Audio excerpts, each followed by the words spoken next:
Welcome to the 18th episode of Why It's Awesome, the show where I attempt to take something often easily dismissed and explain why maybe you should give it a shot.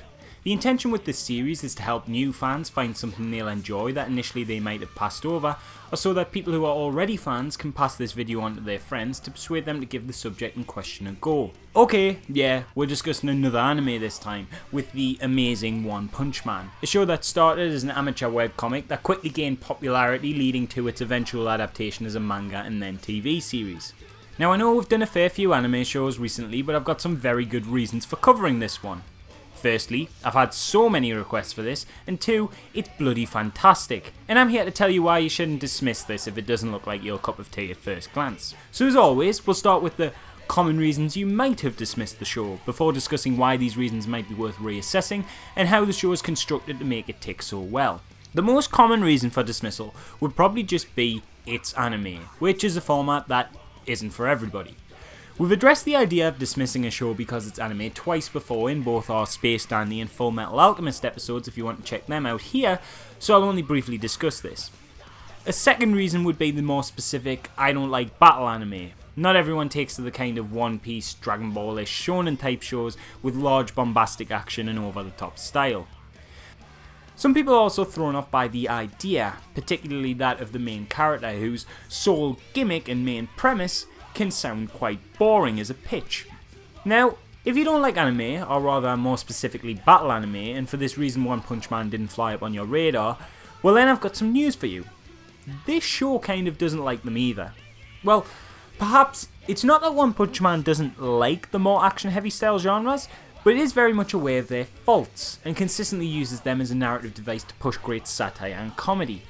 You see, One Punch Man is about a really powerful dude called Saitama, who, you guessed it, wins fights in one punch. This ridiculous measurement of overpoweredness acts as a sarcastic take on all of the inane power level nonsense that's become commonplace in so much of Japanese animated mainstays. If you've ever grown sick of Goku or Naruto or Ichigo solving a problem by just becoming a stronger version of what they already are, then Saitama is the antithesis of those characters and their tropes. You see, Saitama is, within the confines of his narrative universe, limitless in his power. Where other shows would present their protagonist with obstacles in the form of a new enemy each series increasingly stronger than the last, One Punch Man instead decides to make their protagonist begin as the strongest being in the narrative's existence, poking fun at the idea of these power level leaps, if you will, by taking it to its very extreme. Every single facet of Saitama's character acts as a brilliant commentary on the ridiculousness of traditional shonen tropes. You remember how as Goku got more powerful forms his hair would grow more grand in appearance? While Saitama trained so hard his hair all fell out. You know how Naruto would train with various masters and peers to perfect his techniques? Saitama just did push-ups, squats, jogs, you know, normal stuff. You know how you have Luffy marching in everything with an almost undying and boundless optimism? Saitama is so bored of saving the world, constantly under threat from a seemingly never-ending barrage of easily defeated monsters, he's at the point where he occasionally strolls in with a reluctant, sure mate, whatever. In doing this, One Punch Man creates a character who, while being wholeheartedly unrealistic, feels relatable and identifiable. Other than being strong as hell, he's just a really grounded dude who just wants to do his shopping, maybe read a book. And it's a surprisingly enchanting premise. One Punch Man does something very clever, in that it knows how to use the fundamental basics of storytelling in such a way that it can manipulate the obvious tale of the hero's journey into something a little different that still keeps up the conventions of familiar narrative. If you thought the premise of One Punch Man sounded bad, then don't worry, so did I. A character who settles every problem with a single punch? Surely this would be a one-note joke that quickly exhausted itself after the first episode, but that's simply not the case. One Punch Man understands characters. It knows we want to see heroes struggle. It's the imperfections in memorable characters that, ironically, make them perfect. But here, the creators have presented us with a character who, in a traditional shonen setting, is far too perfect. He's John Cena. He's Superman. He's a self-insert fanfiction character that will win every fight with ease, or at least, that's what you'd think from the show synopsis. Instead though, The creators have been clever in how they present their character. They perfectly illustrate the need for a vulnerable hero in fiction, as even with his overwhelming power, Saitama struggles on an episode-to-episode basis with adult life.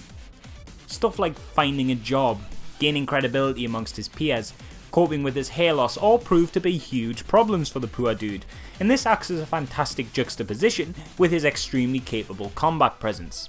The show also knows when to take focus off Saitama, and often shifts perspective to explore the world through a sea of interesting side characters. Like a good Superman comic, it understands that the Superman isn't always the most interesting person in the story, and through this, it still allows the show to have incredibly high stakes. As while Saitama is seemingly impervious to death, other characters like the cyborg sidekick Genos or the weak but adorably committed Moon Rider are not. Narratively speaking, One Punch Man presents us with a hilarious satire of everything personally I've grown to become quite tired of in anime. One that is both more surreal in its visual assault of diversity and monstrous menaces in the heroes that fight them, and yet somehow more grounded in its relatable nature. It's a thrilling compendium of ideas that shouldn't work, thrown into this wonderful mashup that makes something that isn't only good, but entirely refreshing in a genre that has perhaps grown a little stale by its own tropes. And that's not even to mention its excellently punchy soundtrack, no pun intended. This isn't just a great anime. It's been one of my favourite shows of 2015, and now that season 1 is over, I can't wait to see where it goes in the future. However, I don't want to say anything more out of fear of spoilers, so really, I just highly recommend it, and I definitely think you should check this show out. So that's it for now. What do you think? Did you enjoy this video? Let me know with a like, or maybe if you'd like to see more you could click the subscribe button. Is there something you love that other people just don't seem to get that you might want me to look into and see if I can't make a video about? Do you love One Punch Man? Is it not for you? If so, why? What issues do you have with it? Leave a comment below to start the discussion, and thanks again for watching.